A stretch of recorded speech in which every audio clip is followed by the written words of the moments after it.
तो हेलो लोगोफोर good evening to you अल लोगोफोर तो नोंथांमोननि थाखाय मोनसे गोदान भिडिअ लानानै फैबावलायबाय लोगोफोर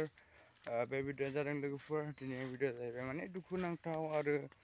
रागा जोंथाव आरोना माने जोंनि बर' हारियाव खनसे नङा खननै नङा खनथाम खनब्रै बार बार हाजार जाफ्लेनाय आरोना बे प्रब्लेमा थ' लोगोफोर बे प्रब्लेमखौ सल्भ खालामनो हानायनि माने दिनैसिमबो सलिउसन गैया आरोना लोगोफोर दिनैसिमबो जोंनि बर'लेण्डनि मानव गेदेरफ्रा माने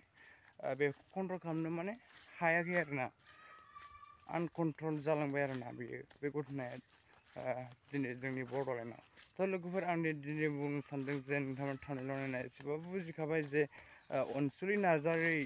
जे गोमानानै दङ अहाय दं अहाय गैया ना सोरबा हौवाजों थांखो ना माखो थ' जेबो खबर गैया आरोना दिनैसिमबो बिथाङा क'क्राझार सेरफांगुरिनि होनदों सेसाबारि ना माबा होनदों गामिनि नामखौ थ' लोगोफोर नोंथांमोना बे हिन्जावखौ नुयोबा माने खोन्थाहर आरोना